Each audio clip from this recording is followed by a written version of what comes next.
ಇನ್ನು ಜೆಡಿಎಸ್ನಲ್ಲಿ suit case ವಾಕ್ಸಮರ ಮುಂದುವರೆದಿದೆ. ಪರೋಕ್ಷವಾಗಿ ಜಮೀರ್ ವಿರುದ್ಧ ಎಚ್ಡಿಕೆ ವಾಗ್ದಾಳಿಯನ್ನು ನಡೆಸಿದ್ರು.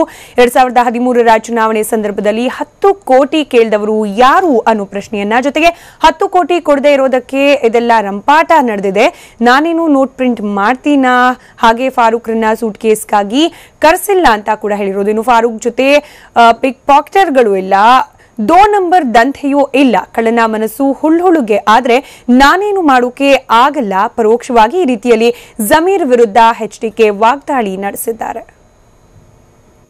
ಈ ಸರ್ಕಾರ ಒಂದೊಂದು ಬಾರಿ ಕುಂಭಕರ್ಣ ನಿದ್ದೆಗೆ ಜಾರುತ್ತೆ.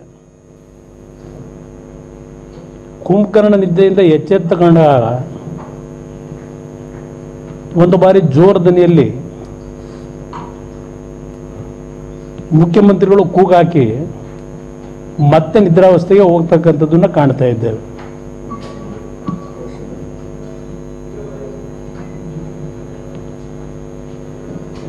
ನಾನು ಈ ಸರ್ಕಾರದ ನಡವಳಿಕೆಯ ಬಗ್ಗೆ ಚರ್ಚೆ ಮಾಡೋದಾದ್ರೆ, ಕಳೆದ 4 ವರ್ಷದಿಂದಲೂ ಯಾವುದೇ ಇಲಾಖೆಯ ಅಧಿಕಾರಿಗಳು ಪ್ರಾಮಾಣಿಕವಾಗಿ ಕೆಲಸವನ್ನು ನಿರ್ಣಯ ಮಾಡ್ತಕ್ಕಂಥದ್ದಕ್ಕೆ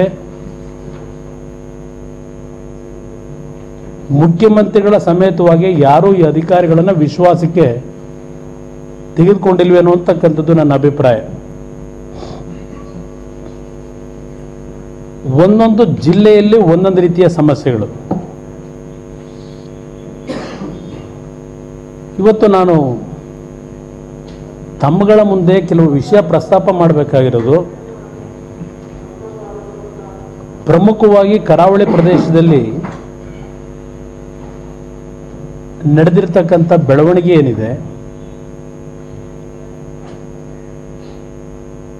ಎಲ್ಲ ರಾಜಕೀಯ ಪಕ್ಷಗಳಿಗೆ ರಾಜ್ಯದ ಜನಸಾಮಾನ್ಯರ ಪರವಾಗಿ ಕೈ ಜೋಡಿಸಿ ವಿನಂತಿ ಮಾಡ್ಕೊಳ್ಳಿಕ್ಕೆ ಬಯಸ್ತಾ ಇದ್ದೇನೆ. ನಿಮ್ಮ ರಾಜಕೀಯದ ಶಕ್ತಿಯನ್ನು ವೃದ್ಧಿಸ್ಕೊಳ್ಳಿಕ್ಕೆ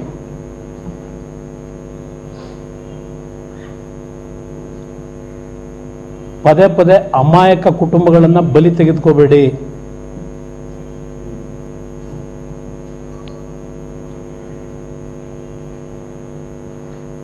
ಎಲ್ಲ ರಾಜಕೀಯ ಪಕ್ಷಗಳ ಮುಖಂಡರು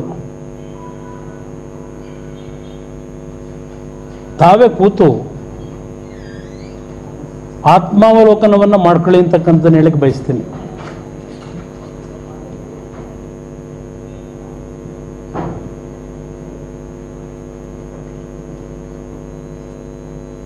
ಮುಖ್ಯಮಂತ್ರಿಗಳು, ಕಾಂಗ್ರೆಸ್ ಪಕ್ಷದ ಅಧ್ಯಕ್ಷರು, ಮಂಗಳೂರಿನ ಉಸ್ತುವಾರಿ ಸಚಿವರು, ಬಿಜೆಪಿ ಪಕ್ಷದಲ್ಲಿರ್ತಕ್ಕಂಥ ಆ ಪಕ್ಷದ ನಾಯಕರುಗಳು ಯಾವ್ಯಾವ ರೀತಿಯ ಹೇಳಿಕೆಗಳನ್ನು ಕೊಡ್ತಾ ಇದ್ದಾರೆ ಕಳೆದ 3 ದಿನಗಳಿಂದ ನೀವು ಎಲ್ಲ ಗಮನಿಸ್ತಾ ಇದ್ದೇವೆ.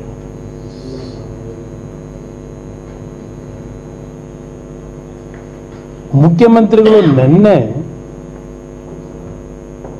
ಮೊದಲನೇ ಬಾರಿಗೆ ಅಧಿಕಾರಿಗಳ ಸಭೆ ಕರೆದಿದ್ದಾರೆ. ಕಳೆದ 2 ತಿಂಗಳಿಂದ ನಿರಂತರವಾಗಿ ದಕ್ಷಿಣ ಕನ್ನಡ ಜಿಲ್ಲೆಯಲ್ಲಿ, ಅದರಲ್ಲೂ ವಿಶೇಷವಾಗಿ ಆ BC ರಸ್ತೆಯಲ್ಲಿ